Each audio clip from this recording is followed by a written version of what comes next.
El Cato Podcast con Gabriela Calderón y Marcos Falcone.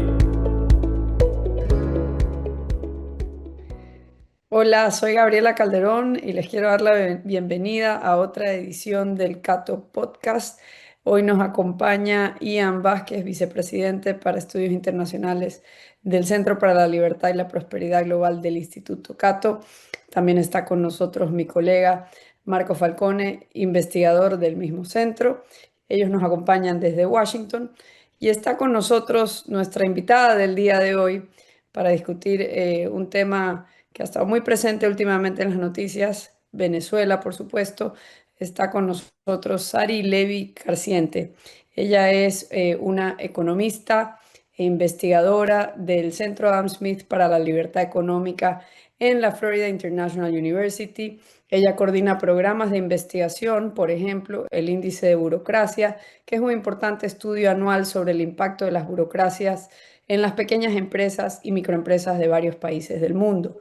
Ella es miembro de la Academia Nacional de Ciencias Económicas de Venezuela y fue decana de la Facultad de Ciencias Económicas y Sociales de la Universidad Central de Venezuela, la UCB.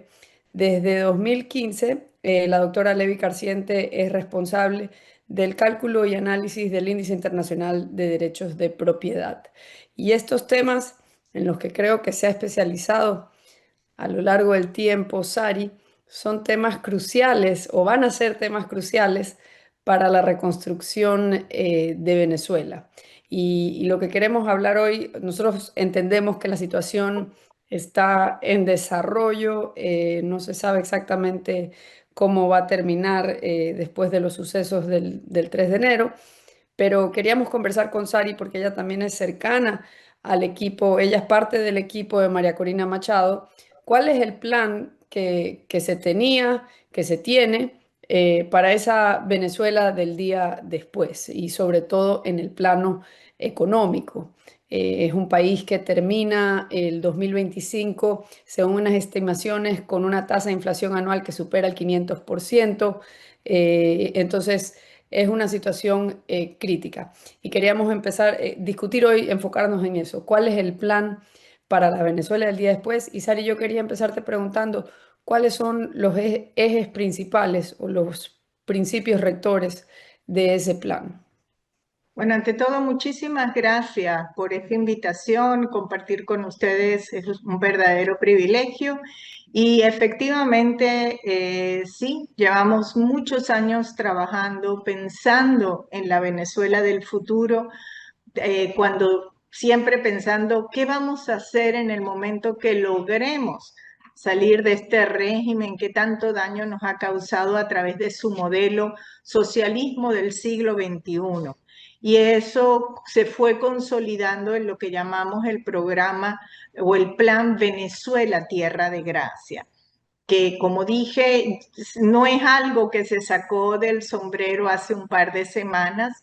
Es un plan que se fue construyendo, yo diría casi que hace más de una década. Empezó con los principios y valores que iban a ser los ejes rectores del plan y que luego poco a poco se fue ampliando, vaciando en detalles, sumando perspectivas, sumando profesionales. Por lo tanto, lo que inicialmente era un grupo chiquito, hoy en día es un numeroso número de profesionales que han participado en el mismo. Y me preguntabas cuáles eran sus pilares. Bueno, pues el Plan Venezuela Tierra de Gracias cuenta con tres pilares básicos. Uno, el primero y principal, es lo que nosotros llamamos el libre desarrollo del individuo, destacando la importancia de la libertad y el respeto a la dignidad humana y a esa capacidad creadora que tiene el ser humano cuando le das espacios de libertad.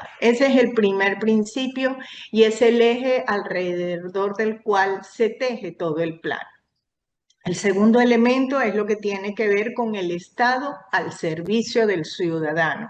Y en ese sentido, el principio de subsidiariedad es un elemento medular y justamente el objetivo es lo que te acabo de decir, que sea el Estado quien al garantizarle al ciudadano el acceso a la justicia, a la seguridad, a los bienes públicos, al protegerle la vida, su seguridad y por supuesto su propiedad, pues la sociedad se pueda desarrollar debidamente.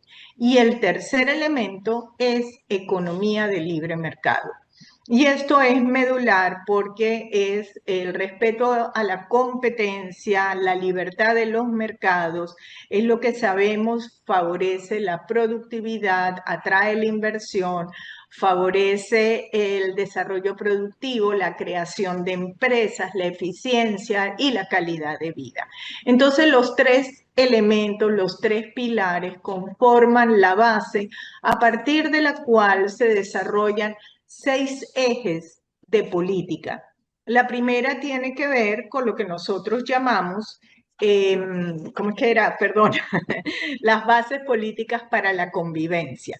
Y en este elemento, el restablecimiento de la libertad y la democracia son sus ejes centrales. El segundo tiene que ver con el plano económico y efectivamente ahí, que seguro hablaremos un poquito más, se destaca la política de estabilización expansiva, porque no solamente hay que tener entornos estables para atraer la inversión, sino además Venezuela, dado el deterioro profundo en el cual ha sido sumido, requiere crecer a tasas importantes y por periodos prolongados, nada más que para superar el daño, pero además para explotar todo su potencial que tampoco ha sido explotado debidamente en periodos previos.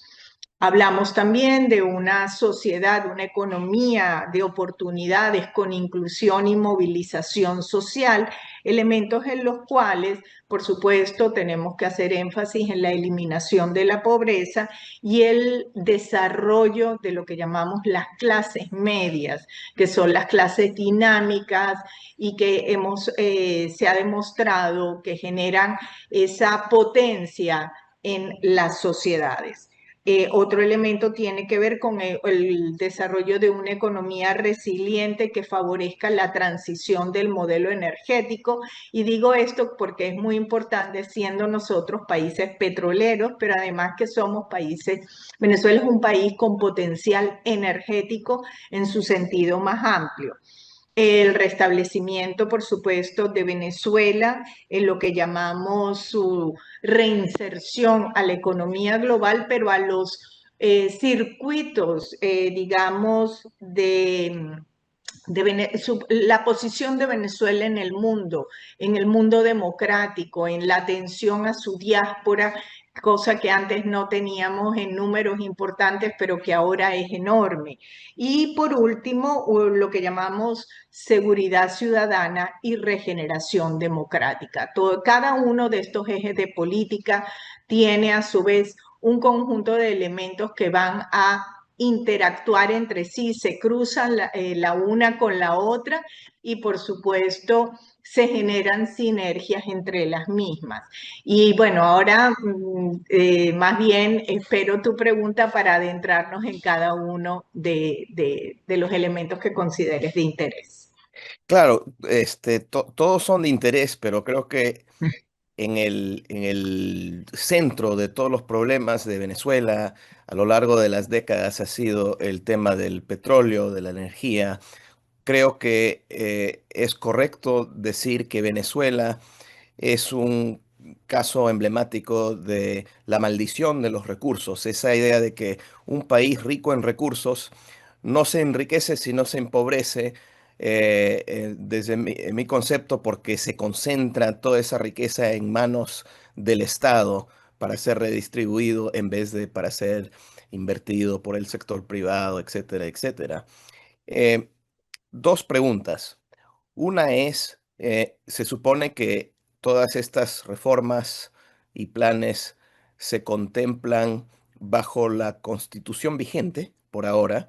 Y segundo, este, ¿qué exactamente es la reforma que tienen en mente respecto al sector petrolero?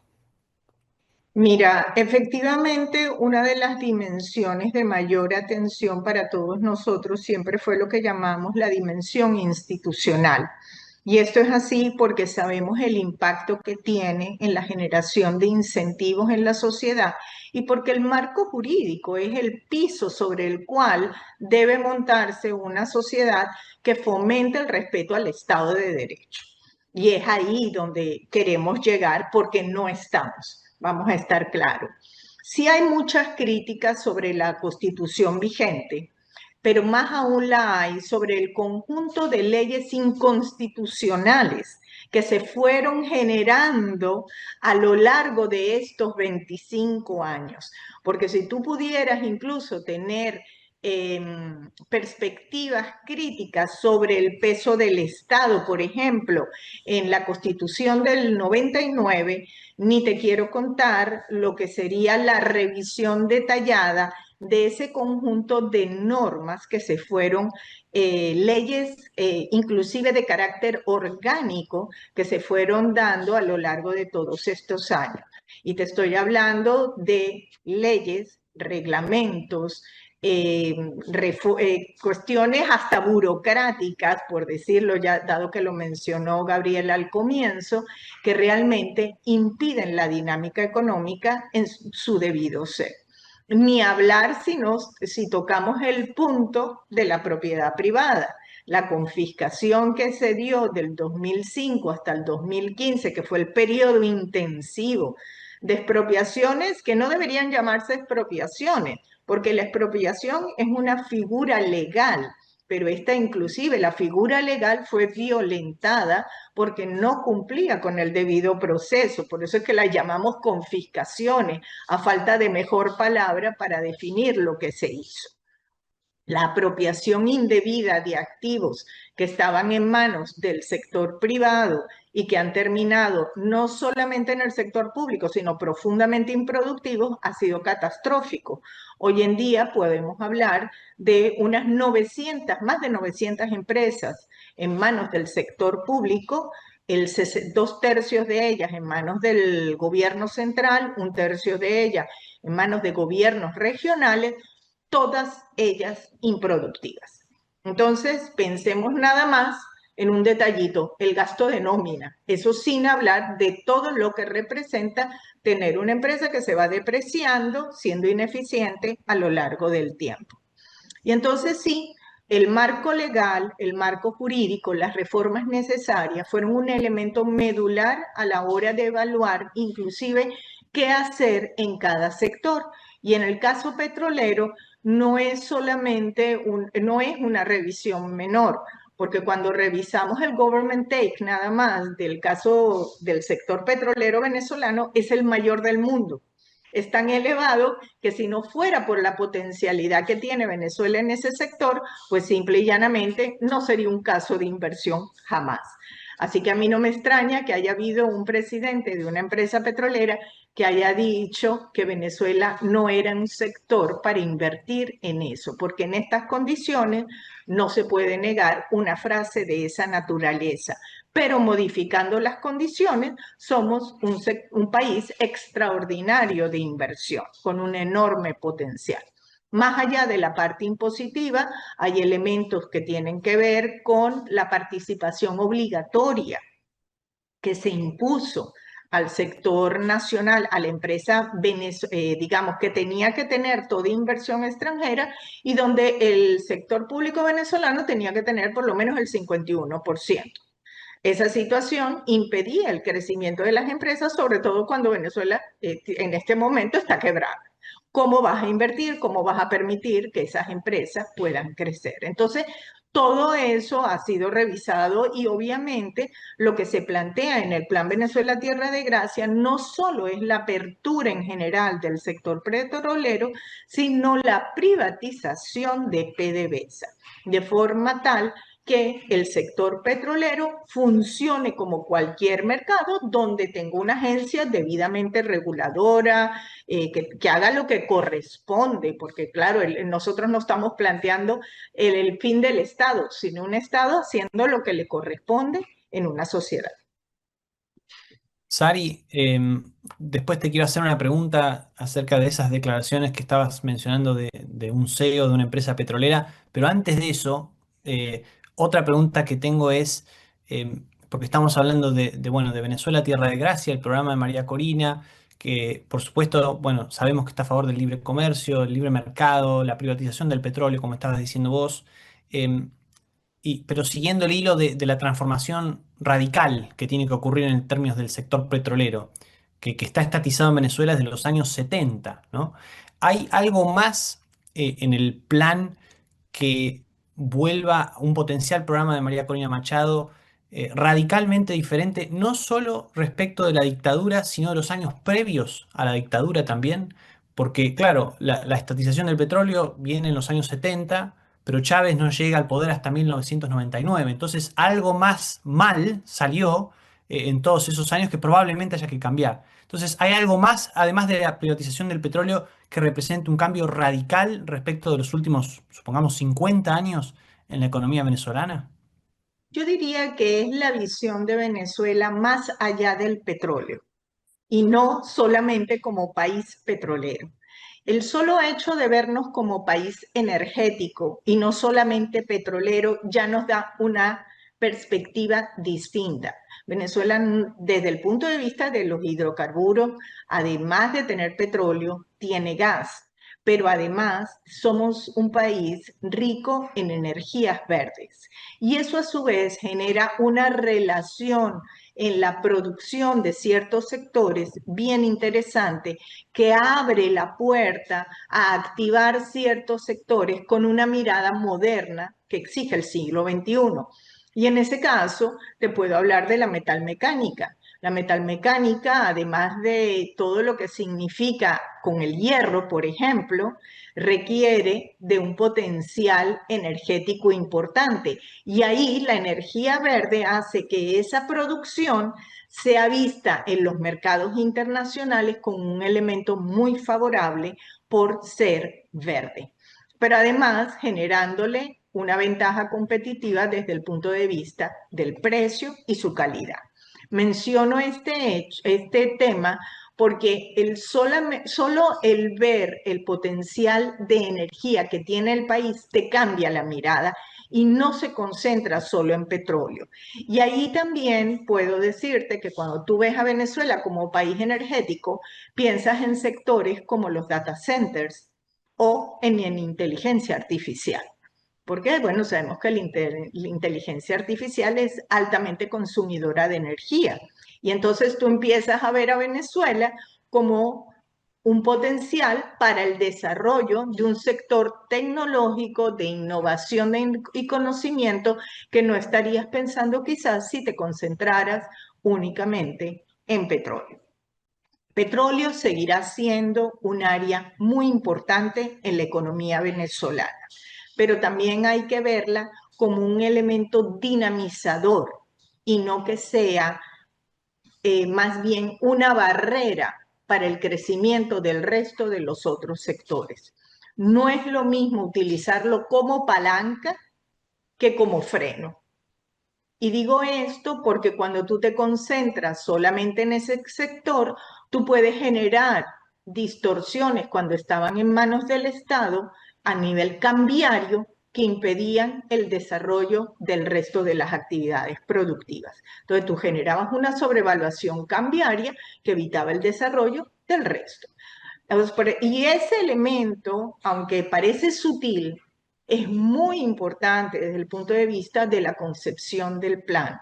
Nuestro planteamiento es el desarrollo de las actividades productivas, no a partir del Estado, sino con el Estado de la mano para favorecerlo, pero no de la mano como había sido concebido, como tú bien dices, desde mucho antes porque nosotros tuvimos una etapa larga donde el petróleo se entregaba en concesión, no teníamos una estatal petrolera, luego se privatizó en la década, perdón, se estatizó en la década del 70, se volvió a abrir en la década del 90, permaneciendo en el Estado una empresa como PDVSA, que por cierto, independientemente de nuestro planteamiento, no podemos negar que PDVSA fue una empresa bien manejada y que llegó a altos niveles, siempre bien considerada dentro de los 10 mejores puestos de las empresas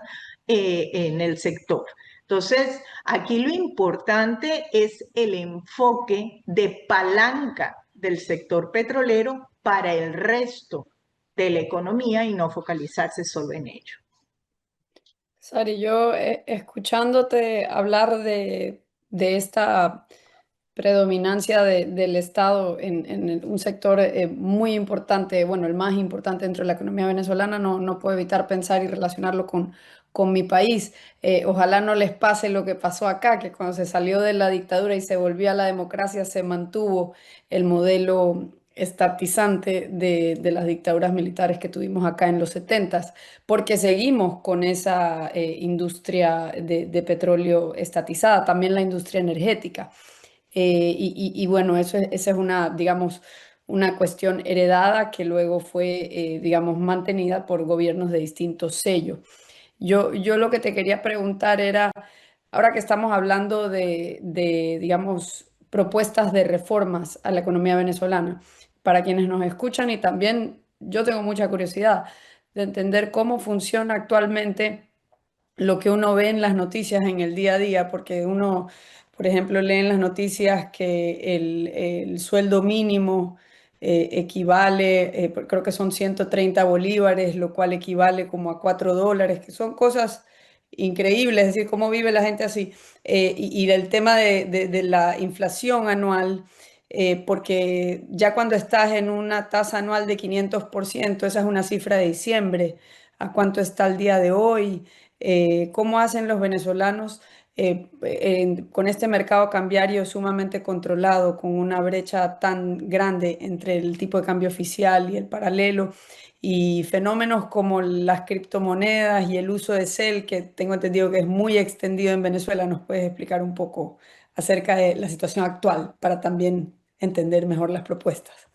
Si tú me disculpas, antes de pasar a tu tema, tú empezaste con algo que creo que es importante destacar, y es que el tema de la presencia del Estado en el mercado es algo muy latinoamericano. Y realmente eso es parte de los daños generados en lo que nosotros hemos llamado el rentismo.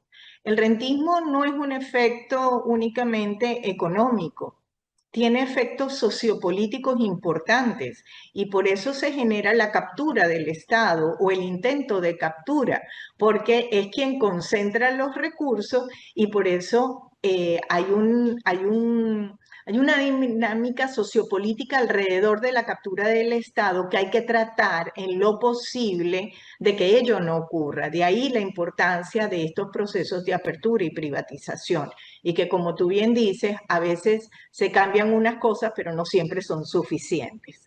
Ahora sí te voy a dar el salto a todo el tema monetario y a todo lo que tiene que ver con la realidad venezolana, que si a ti te resulta difícil entenderla, déjame decirte que no es sencilla ni siquiera para nosotros. Y cuando te escapas, como digo, o cuando sales del país por un par de añitos, como es mi caso, pues tengo que estar doblemente atenta para seguirle la pista. En primer lugar, sí, Venezuela el año pasado tuvo una inflación del 500% en promedio, pero estamos hablando de que en alimentos fue del 600%. Así que imaginémonos esto desde el punto de vista de las familias menos favorecidas económicamente, donde prácticamente todo su dinero se destina a la cesta básica. Por lo tanto, la inflación en Venezuela es a su vez un impuesto a los más pobres. No solo es un impuesto a la sociedad, pero lo pagan más los más pobres, porque destinan el 100% de su ingreso a esos productos que son los que más suben de precio. En segundo lugar, vale la pena destacar que Venezuela lleva padeciendo inflación por muchos años. Vivimos una hiperinflación desde el año 2016 que solo se quiebra en el año 2019 cuando se permite el uso de la moneda extranjera, que estaba prohibido. Se libera el uso de la divisa, se libera la persecución a quien la usara, mejor dicho. Y entonces ahí rompemos con la hiperinflación y se rompe con la profunda escasez y desabastecimiento que vivió profundamente la población por cerca de 2 años. Pero luego hemos seguido con inflaciones un poco más altas, un poco más bajas, pero siempre, si la comparas con parámetros internacionales, siempre altísima. Y nuevamente se disparó a partir del año 2024. ¿Qué pasó en ese periodo? Que además de que se recrudecieron las dificultades de ingreso de petróleo dadas las sanciones, eso a su vez impactó, al no tener divisas, impactó el mercado cambiario. Y cuando tú ves la inflación, va muy de la mano con la depreciación cambiaria. Lo que pasa es que nosotros fuimos creando, se fue generando a su vez una brecha cambiaria enorme porque no había suficiente divisa para llevar al mercado cuando se restringe la entrada de divisas por petróleo y entonces la gente en el mercado está dispuesta a pagar mucho más que lo que indica el Banco Central y eso se va a generar, esa brecha llegó a ser de un 140% entre noviembre y diciembre, que luego va a bajar hasta valores que están hoy en día en un 30%. Estoy hablando de la brecha. El oficial hoy en día está en 340 y ¿qué? 345 y el paralelo, por decirlo, aunque ellos digan que no se puede llamar paralelo, en 442. Estamos hablando ahora de un 30%. Es decir, tú tienes un overshooting después de lo que, tanto hacia arriba como hacia abajo, y sobre todo hacia abajo después de lo que sucedió el 3 de enero. Que hay una expectativa de que van a haber más ingresos, de que va a haber una estabilización, de que va a haber venta de petróleo y de que van a llegar divisas al mercado cambiario y por eso es que ha bajado. Ahora, ¿qué le pasa al ciudadano que recibe un ingreso mensual fijo? Que bueno, que estos overshooting lo matan. O sea, el precio cuando ya se colocó a partir o digamos en función del mercado paralelo, es muy difícil que baje porque vas a esperar mucho hasta que efectivamente por primera vez en Venezuela tenemos caída de precios en bolívares, pero cuando cae sustancialmente ese diferencial cambiario, ese gap, esa brecha. Ahora, también vale la pena destacar, cuando tú decías los 130, en realidad el ingreso de un ciudadano hoy en día, el salario mínimo es menos de $1. Es $1. Lo que tú tienes son 2 bonos que compensan, pero realmente no compensan, no llegas a $100. Una canasta básica está en 1.000 o en 900, no importa. Te puedes pelear por ese 10%, pero a la hora de la verdad es totalmente insuficiente. De ahí la situación de pobreza importante que lamentablemente tenemos en el país, donde llegamos en algún momento a tener 95% de pobreza, ahora ha caído, pero la pobreza extrema no termina de controlarse. Y esa pobreza extrema está generando un daño ya que supera, digamos, la cifra estadística. Es algo ya que tiene un daño social muy importante. Sari, tú has mencionado que una de las tareas básicas para cualquier gobierno de transición o entrante va a ser estabilizar la economía. Pero tengo entendido que ni siquiera se conocen cifras básicas de lo que está ocurriendo, la deuda, el gasto. Esto no son cosas que se conocen. Menores. Claro, tampoco son cosas menores. Y entonces yo te quería preguntar, cómo lo están pensando y qué es lo que esperan ver una vez que se pueda ver cómo está funcionando el Estado. Y la segunda parte de la pregunta es respecto a algunos de los servicios públicos, como puede ser la educación o la salud pública, que tienen contemplado en esas áreas. A ver si podemos hablar un poquito sobre eso antes de pasar a discutir temas de la misma transición. Ok, mira, el plan económico al que llamamos de estabilización expansiva tenía diferentes aspectos, o mejor dicho, tiene diferentes aspectos para concretarse. Por supuesto, hay que atender el tema de la deuda externa y hay que sentarse a revisarla, negociarla. Creemos tener una buena aproximación, pero uno nunca sabe hasta que te toca llegar a negociar cuando te pueden aparecer deuda que no habías computado. Pero definitivamente sí creemos tener al menos de la deuda titularizada, que está alrededor de los 160.000 millones, eso está ahí para ser digamos, entrar a un proceso de negociación, de reestructuración, etcétera. Y en paralelo, una solicitud de fondos para atención a la crisis humanitaria que estábamos viviendo. Y eso eran unos elementos, digamos, que había que hacer el día 1, pero sabíamos que el día 1 los mismos organismos internacionales nos iban a decir que no habían ido a revisar cifras sino desde el año 2004.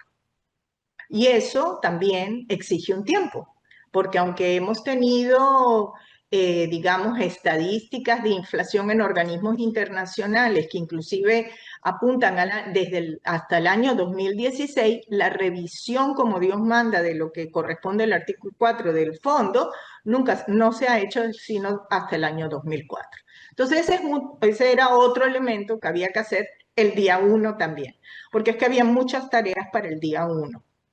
Y eso tenía que ver, digamos, nada más que con organismos internacionales. Luego, internamente, estaba el tema institucional, que como te había dicho, había una cantidad de elementos de carácter legal que había que revisar, algunos eliminar, transformar, corregir, etcétera, reformar, etcétera. Porque ello era lo que permitiría la activación de la inversión privada, a partir de la cual se tiene que evaluar el crecimiento de una economía como Dios manda. Luego estaba la revisión fiscal, porque aunque hablamos mucho del tema monetario o el tema cambiario, menos se habla abiertamente del tema fiscal. Y es que no hay arreglo cambiario que aguante si tú no tienes disciplina fiscal. Y la opacidad fiscal que hemos vivido a lo largo de estos años ha sido enorme, a tal punto que el último presupuesto no es que fue una hoja corta, es que fue un número. Entonces, como se ha desvirtuado el concepto del presupuesto nacional, ha sido profundo y uno lo puede revisar a lo largo del tiempo. Siendo Venezuela, como hemos dicho, un país que recibía sus principales ingresos a partir de la exportación del petróleo, pues había dos variables clave: el precio del petróleo y el tipo de cambio.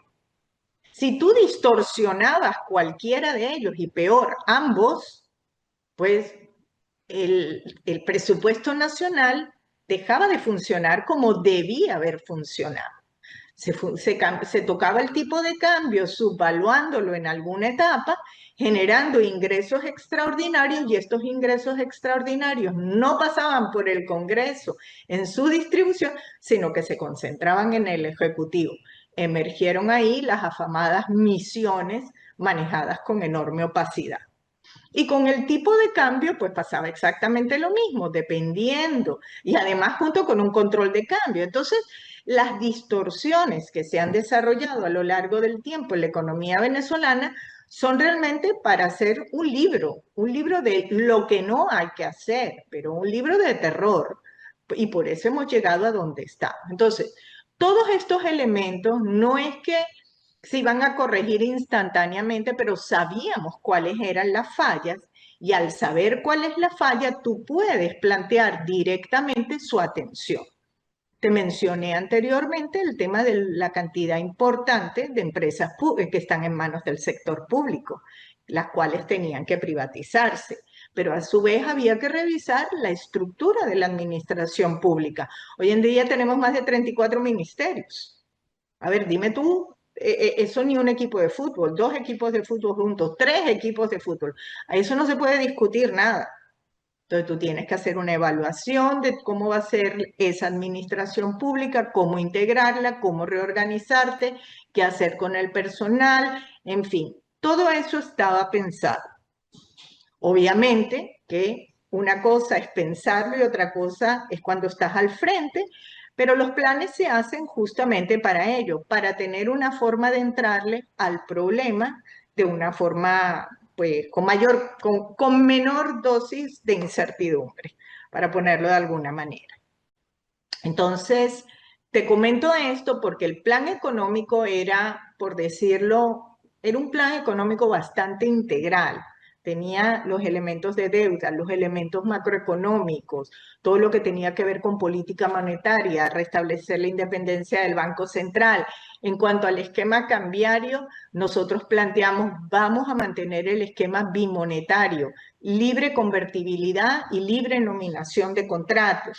No pensamos en eliminar al dólar, pero tampoco en dolarizar toda la economía para atender sobre todo la primera fase, que era importante que fuera lo menos traumática posible. Pero sí había que este proceso de dolarización transaccional informal que se había adelantado, había que formalizarlo y darle un sentido pues más simple y llanamente formal y estable.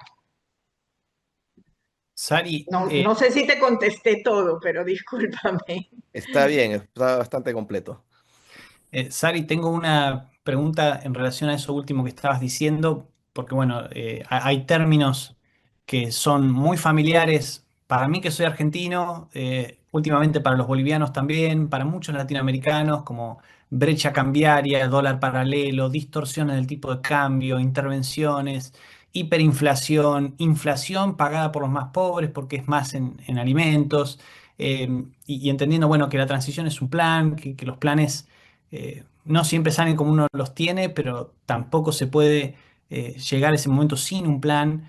Y más allá de que en un principio ustedes quieren hacer una transformación, una estabilización, perdón, lo menos traumática posible para la gente y entonces no están pensando en la dolarización.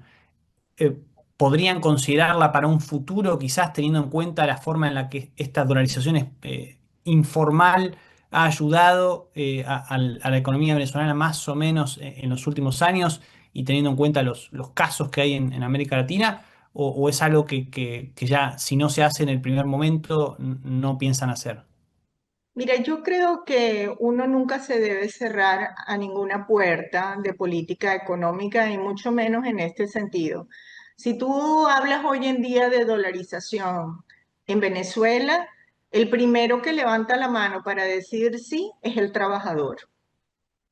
Es decir, quizá son los hacedores de política pública los que te dicen, mira que esta no es una panacea, que tú no puedes hacer esto si no haces un control de déficit fiscal, etcétera, etcétera. A lo que voy es que rechazo por el tema no hay en sí mismo, sino en todo momento estamos pensando qué es lo más útil y viable en el corto, en el mediano y en el largo plazo. Y eso es lo que mueve la aguja de cuál política. Sari, tú has dicho que el equipo de ustedes, de María Corina, han llevado años pensando en las reformas de una manera orgánica y coherente, eh, lo cual, Creemos nosotros. sí, claro. Pero también han pensado más que nadie en temas de transición, que es algo diferente, ¿no? ¿Qué es lo que harían en los primeros tiempos antes de llegar a el momento en que sí empiezan de veras a implementar estas reformas de las que hemos estado hablando. ¿Nos puedes hablar un poco de lo que tienen contemplado respecto a la transición y sobre todo el tema de seguridad? Por supuesto que es sumamente compleja la situación venezolana, sobre todo cuando el régimen o elementos de ello todavía están ahí, tienen armas y además hay elementos de paramilitares y colectivos, etcétera, y crimen organizado. ¿Cómo ven todos estos temas ustedes?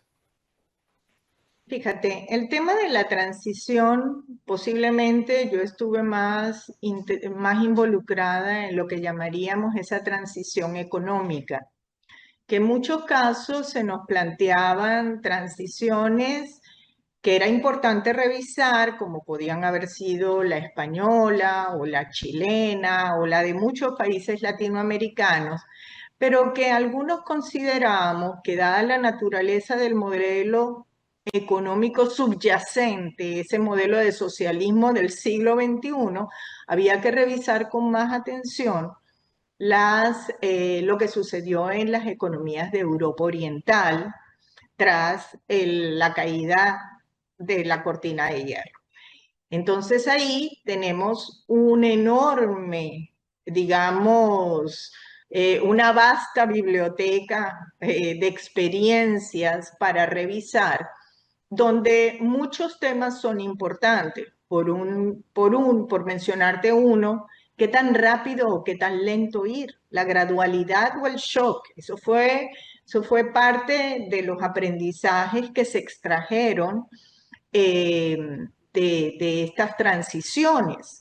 Algunos países, y yo te lo digo, inicialmente yo decía, oye, en la medida que vamos gradual, pues la población se afecta menos. Pero también aprendimos que esas economías que fueron muy lentamente hacia las dinámicas de mercado, permitieron el reacomodo de quienes habían estado en los grupos de poder y luego lo que habían avanzado por estabilidad económica lo perdieron por inestabilidad política. Entonces uno tiene que aprender también a cruzar no solamente las perspectivas económicas, sino las políticas también cuando tú planteas las velocidades. Luego entonces ahí aprendimos muy bien la importancia de las transparencias en las privatizaciones, que uno lo dice en términos generales, pero bueno, cuando uno revisa lo que pasó, por ejemplo, en Rusia con las privatizaciones que terminaron como con préstamos de los amigotes y cómo todo esto se manejó, pues uno dice, ya va, lo primero que hay que poner es atención al tema de la privatización, la transparencia, esto, porque si no es peor, porque legitimas capitales que se forjaron de forma indebida. Entonces, hay muchas dimensiones en los temas de transición que son importantes.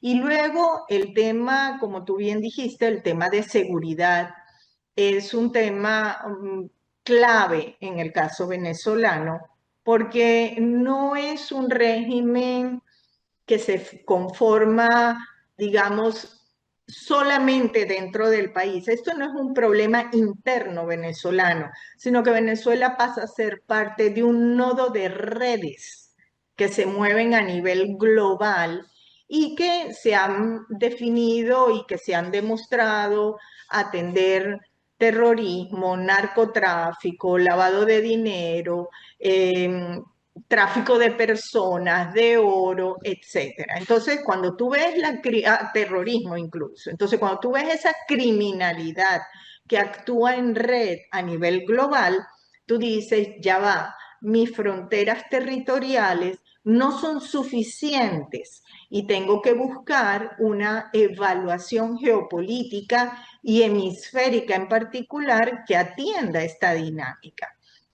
Y es ahí donde desde hace mucho tiempo personas del equipo y ya digamos del área más, digamos, de seguridad y política, hablaban de estos temas porque si no se pierde el, ¿cómo diría yo? La cercanía, se pierde el sentido de lo que está sucediendo en el país si no se ve a unos pies de altura que sean geopolíticos y que consideren el tema geoestratégico y de seguridad en términos generales. Entonces, creo que eso ha sido un elemento que ha quedado bien claro ya, o por lo menos para los actores de relevancia, y es por ello que se llega a dar una acción como la del 3 de enero. Si hubiera sido un problema interno, simplemente de problema económico o quizás de dictadura interna o de un problema político, una acción como la del 3 de enero nunca se hubiera dado. Sari, yo te quería preguntar, ahora que las cosas están en movimiento y está de cierta manera Venezuela atravesando una transición de un modelo de cierta manera inédito. Ahora, o sea, ¿qué elementos o qué cosas tendrían que pasar? Una a tres cosas que para considerar que, digamos, que habrá una transición exitosa hacia una economía de mercado y una democracia, porque actualmente lo que se lee en mucho de la prensa es que solo se ha descabezado al régimen y que sus mandos principales siguen en las posiciones principales. Entonces, ¿qué tendría que pasar? ¿Qué cosas serían las prioridades inmediatas para esa transición exitosa que todos queremos para Venezuela? Mira, en primer lugar yo te diría que yo siento que vamos por, digamos, mi apreciación sobre lo que estamos viviendo es positiva. Efectivamente, se ha cortado una cabeza de las cuatro grandes cabezas visibles de un iceberg que está por debajo. Y eso hay que entenderlo así. Hay cuatro cabezas de un iceberg, pero por debajo hay un cuerpo. Y ese cuerpo es el que, por eso se ha tomado, entiendo yo, esa decisión de utilizar a una de las cabezas del régimen como actor interpuesto o intermediario en este momento. Cuando uno evalúa escenarios, y esto es algo en lo que hemos tenido la posibilidad de estar presente cuando colegas expertos en estos temas lo planteaban, pues uno de los escenarios indicaba la posibilidad de tener actores de dentro del régimen que pudieran ayudar a desmantelar el régimen desde adentro. Y esto es lo que entiendo se está pretendiendo. Mi lectura desde afuera, ¿ok?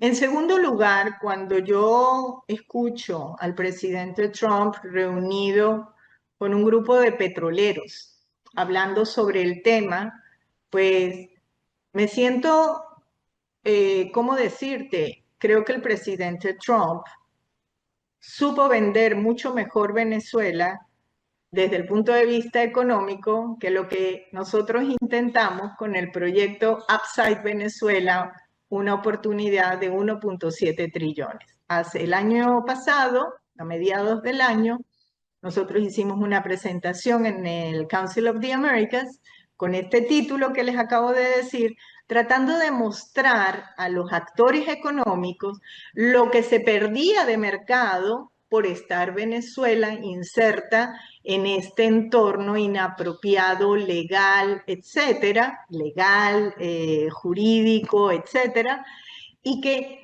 su salida de ese eje representaba un potencial de inversión y crecimiento enorme. Por eso yo te decía que me siento en ese sentido cómoda, porque en algún sentido nuestros planteamientos tienen esa mirada. Venezuela de verdad, Venezuela tiene un enorme potencial de crecimiento e inversión y de convertirse, de dejar de ser un nodo problema generador de distorsiones, de riesgo, de crimen y de emigración, a ser un atractor positivo, creador, exportador de democracia, como lo fue en esa mitad del siglo XX, donde así lo fuimos. Entonces, ese cambio de hub de riesgo criminal a hub energético y de inversión creadora y de crecimiento es lo que nosotros estamos muy de la mano.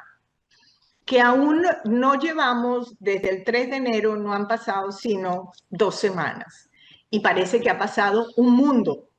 Y es que hace tanto tiempo que no podíamos pensar a futuro que ese quiebre del 3 de enero nos ha permitido una puerta que nos permite ver la posible concreción de lo que eran todos nuestros planes y proyectos.